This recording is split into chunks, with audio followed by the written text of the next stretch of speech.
Good morning, good evening, and wherever the sun may find you. My name is Walt, and this is Coffee and Concepts on Keystroke Medium. I had to say it that way because I'm trying to really psych myself up for our guest today. Not because he's not interesting, but because I might have woken up 30 seconds ago. Today we are being joined by Jacob Close. How are you, sir? I'm doing fantastically. Thank you very much. Now, did I pronounce your name correctly? Absolutely perfectly. Usually people trip up on saying close, but you nailed it. I'm always worried when the name appears simple and it's like, oh my God, if this is pronounced like Closet or something like that, I'm going to need to take a break and punch something. There's a silent Q in it somewhere. I know it. Yeah. No, the C is pronounced like it is in Portuguese. And you're like, oh, crap. Yeah, you got to switch the first and last letter. Is this an English thing? And is that where you're broadcasting from? I'm currently broadcasting from Scotland, but I grew up in the grim north of England. What is the grim north of England? Is that any place without a Starbucks these days? I mean, pretty much. They've managed to make some headways, but they've mostly been resisted by all the feral animals and wild gorse. It's kind of hard to see the signs through the constant gloom, but you can find a couple. Right on. Now, when you get shreds of sunshine in that part of the country, is it like room for celebration? I mean, we have about 2 days of summer per year, and they might happen in winter also. They're just kind of spread out. It's quite funny in Edinburgh though, because we'll go through every kind of weather in a single day. So you might get sun for maybe 10 minutes, but then cool, now it's a whole wall of rain. It makes it really easy for the weather forecasters because they can just kind of shrug and just list all the weather they know, and it'll probably happen. Oh my God. They just shrug and say, you know what you did. Yeah, they just kind of lean in and go, everything, I guess. So what do you have in the cup? What kind of coffee are you drinking? So right now I'm on Taylor's Lazy Sunday, which weirdly, given it is quite chill name, is very highly caffeinated because it's a super light roast. Right on. It's eminently sippable to a dangerous degree. So you don't get that burn on your tongue at the end with the smoky taste of a dark roast. It's just that's the thing. It's not an enjoying coffee. It's more of a this is your fuel now coffee. I mean, also the US has absolutely ruined me for coffee just because it oh my God, there's such a richness to it. It's something else. Is that to the coffee that you find in the US or just that particular blend? Oh, in the US, I mean, I know a lot of brands that are kind of around Pennsylvania, like Golden Valley Farms right on. Beautiful. It's just got an unctuousness to it that I just find you don't really get with kind of import Italian, that kind of thing. Right on. So have you tried coffee from all over the planet, or do you just usually have your favorites and you stick with that? I mean, all over, but that makes it sound much more intentional than it actually is. I very much will kind of stumble into be like, oh, this looks interesting. Where's this from? Just around everywhere, but the Kopi Luwak was one of the ones that kind of it kicks 5 minutes after when you're I can taste sounds when you've had a full cup of that after a couple of normal cups of coffee. But yeah, all over. I don't generally discriminate. I can't do Kopi Luwak. I've seen it, and I'm just there's no way that I'm putting that through my teeth. That's the thing. Once you get past the kind of concept of how it's made, I was lucky enough that someone told me about it after I drunk it, so I didn't have the chance to back out after being oh cool, it's poop coffee. Yeah, right on, nice. Yeah, I'll definitely drink that. I've had scorpion and snake coffee, and it's I won't. No. Yeah. I find you have to draw the line somewhere. I don't think I've found the line yet, but eventually I will, and it will probably be something like scorpion coffee. I don't even want to talk about it because there's still nightmares. There's therapy going on. Sometimes you hear pinching in the back of your head, and you just can't help but shiver. It's usually the clicking that gets me. Yeah. So when you go in for a coffee, when you make your coffee at home, now you said that you're using coffee or drinking coffee as kind of your writer fuel. Yeah. But is there a time when you have a sipping coffee? Try something fun or different? Yeah, I think because we're lucky enough that we've got this kind of like little local market near where we live, which has sometimes people that sell coffee and there's quite a lot of like European stores around, so there's plenty to try. But if it's like a weekend or something, and I'm kind of like, I've burnt myself out now, and I don't have any new ideas, and I just need to kind of stare out at something for a while, then I'll try something. But I couldn't pick a favorite for that. It's kind of spin the revolver chamber and see whether you get a good one or a nice acrid back taste in your teeth for a couple hours. Ugh. Yeah. Yeah. Oh God.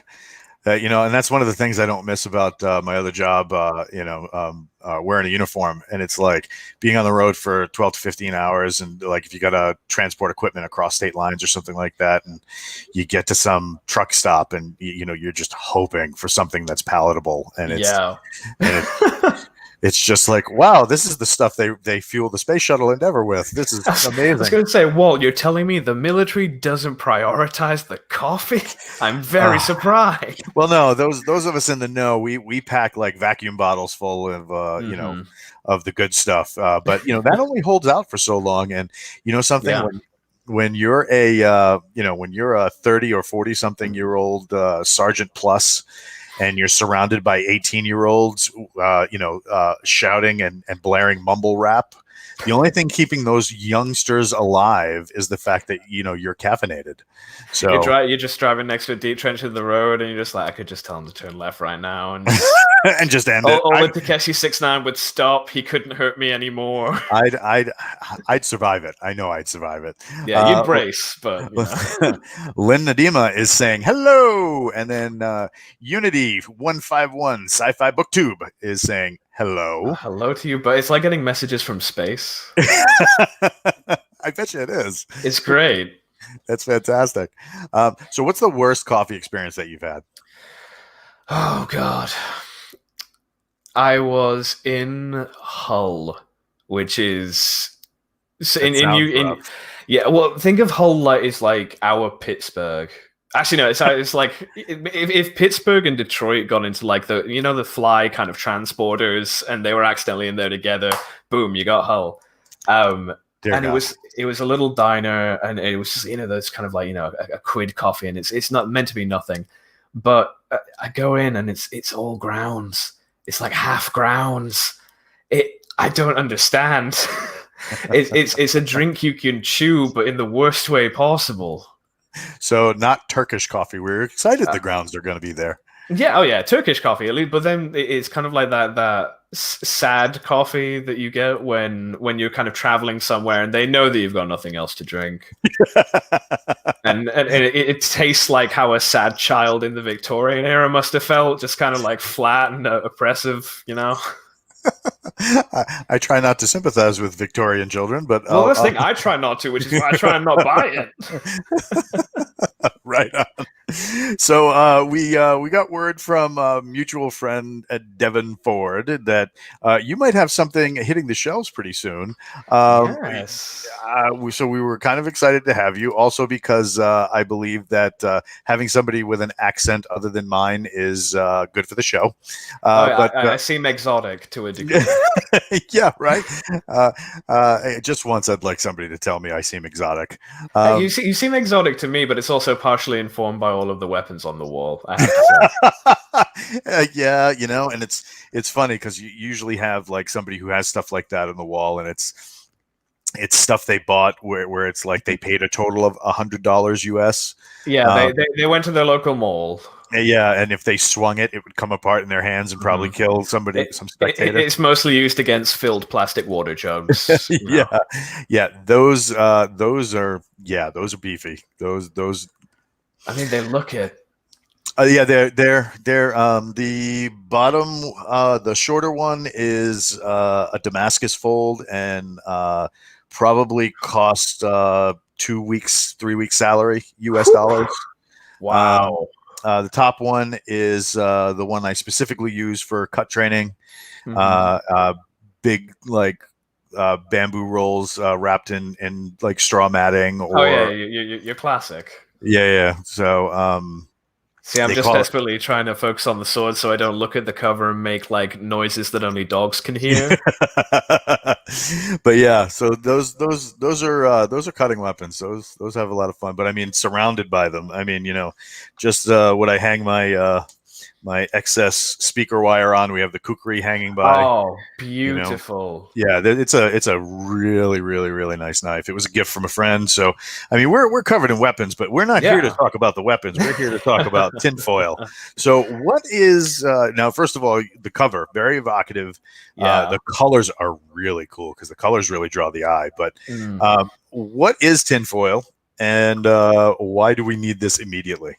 So Tinfoils is a book about being time travel adjacent, I suppose. In its kind of like most rudimentary sense. It's like the movie Back to the Future. Yes. It's like what if Marty McFly was the villain and the heroes were the people whose timelines he was like changing? What if how do you do that? How do you fight against someone who can change time? And like how do you even notice that? And that's kind of the main conceit behind it. And then I threw in a big invisible monster and just a lot of dread. Oh, we like dread, especially from the Mhm. British, because the first word judge. Oh, I watched that again the other day. It feels almost prophetic. Do you are you a fan of 2000 AD? I am very much so. I read the comics a little bit when I was younger, and then when the newest movie came out, which sounded just so underperformed, it was the opiate again. Uh, but yeah, so and Tin Falls is basically it's what do you do if you're a normal person who wants to fight a time traveler? And what if they're just screwing everything up? And that's the basics of it.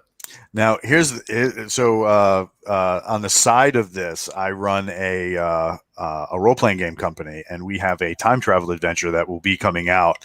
And the amount of research into time travel is just absurd. Oh, it's crazy, isn't it? So, without spoiling anything, can you tell us of the three main versions of time travel that are most often touted in sci-fi? What kind did you tend to go toward? Yeah, well, I mean, I guess a lot of it is you get kind of method and intent, and you kind of either get that kind of harder end to end kind of time travel where it's almost like teleportation technology, for one of a kind of better term. I feel like you get a lot of that kind of like thematic. You're moving the universe around yourself, kind of. It's almost like that cosmic time travel, I suppose, where you can kind of go a bit more hard sci-fi on it. You go into the rims of black holes, that sort of thing, event horizons. And honestly, I guess the third would be like quirky time travel. It's that kind of time travel where it's like, here's an object, time. Just go with it. Just go with it. I feel like there's differing levels of depth you can go with all of those. I mean, a lot of the kind of time, because I gravitate a lot to the kind of very old, so like H.G. Wells' The Time Machine, for instance, is very much that kind of third category of like, friends, I'm having a dinner party, I've invented time travel, don't ask. But in Tin Falls is very much, I went for just simple. It's that kind of end to end. You need an entrance, you need an exit. So, have you seen the? Do you have Netflix? I do. Have you seen the Netflix series? Excuse me, Netflix movie Shadows of the Moon? No, I've not. Oh, okay. Then that would be right up your alley because it I get is to come away with a recommendation. This is great. yes, it is basically the story you're talking about without the monster, and there is an underlying reason why the time travel. It's not just to do it. But it kind of made me hungry for that kind of trope, because we've had all sorts of time travel movies, books, series, Oh yeah, throughout whatever, and even some altered universe travel in terms of like Quantum Leap and the Sliders TV show. So we've had some play in that area, but it's always from the perspective of the travelers. And exactly. It's people who are in the know, who have an idea of even how the time travel works. And Shadows of the Moon was the first time that we had seen it from the point of the people in the event, but not part of the time travel. which was just fantastic. So Yeah. I'm definitely going to be picking up Tinfoils when it Oh, hits. thank you. I mean, a lot of it is it's almost like, I mean, Chernobyl was very on my mind when I was writing it, because it's not just because a lot of it's of time travel literature is very concerned with like time travel as kind of the event, but what Tinfoil's kind of looks at, I say looks at as if it's anywhere near realistic, is what's the biological consequences of time travel? What, you get this thing called like chimeric aging syndrome, where parts of you will just age differently now because time's kind of screwed up your biology a little bit. What happens if it's kind of those interactions between philosophical time travel? Because I did a lot of the history of science in university, and I was lucky enough to have one of the few professors of time travel.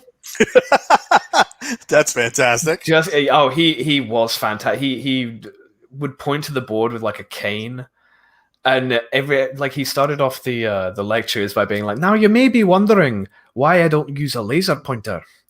Well, the problem with a laser pointer is it's not emphatic enough," and just like going to town on it. But yeah, it's kind of like that interaction between philosophical time travel and like, how does a body experience time? Oh, wow. What happens if you fold an instance of someone onto themselves? What does that mean for their actual biological body? That's crazy. Yeah. Lauren from the Face Space is saying, so if we're seeing this from the point of not the time traveler, who are the good guys? Well, the people who aren't the time travelers, the incredibly normal people who are kind of caught in the middle of these different time travel tests. It follows an arcade worker in the 1970s and basically a couple of nerds in the 1990s. And a lot of it's very much that kind of cause and effect, and you very much see the immediate effects of what happens in the 1970s over time in the 1990s. But yeah, the good characters, at least you can identify them fairly easily, because the evil character, they're evil. They're real bad. I go for that very simple 5-year-old version of just like, okay, he's a bad guy. He's real bad. That's fantastic. Lynn Nadima from YouTube chiming in. A good book for time travel research would be Plagues and Peoples by William H. McNeill, especially if you're writing anything with plague. Lynn, close to my heart. A lot of my research at university for my master's was epidemiology and the history of diseases, and plagues, they are my jam. That's fantastic. Okay, you're officially a lot more scarier than the swords on my wall. Well, I guess it's whether you like fear immediate threat or kind of innate morbidity, So when does Tinfoils come out? It comes out tomorrow. Oh, that's exciting. Yeah, that's crazy. And are you doing anything to celebrate the launch, like special coffee, Kopi Luwak? What are we talking? I mean, I'm gonna sit on a hill for about an hour and drink some wine, and then I'm gonna get straight back to work on the sequel. Oh, right. Because Volpine has asked for more of this. Good. Right on. It's still very odd, because this is my first book that's ever been properly published. This is my first kind of foray into this. So it's still all very surreal. Kind of, I keep it like a print copy, like within arm's reach, to just kind of be like, oh yes, it does exist, and this isn't a weird, crazy fever dream I've been having for like a year. I plan to do the same thing with a Choppa Rhino if I eventually get one. Don't ask; it's a personal thing. But where are we going to be able to find this? Is this going to be on Amazon, Barnes and Noble? Or are you going to go Kindle Unlimited? Amazon, Barnes and Noble, Waterstones. I mean, in my habitual Googling, I found out that you can get it from Danish and German bookstores. Apparently, I'm not going to try and pronounce it, because this is far too early to destroy my credibility as an author and human being, but they're widely available, apparently. That's fantastic. Yeah. So if people want to stalk you on the internet, what's the best place to find you? So you can find me at jacobclose.com. My Twitter handle is at jacobfaraway. Oh, God, where else? I have a Facebook page, Jacob Close Author. And if you want to light some candles and say some weird sonorous chants, I guess something will get through. That's fantastic.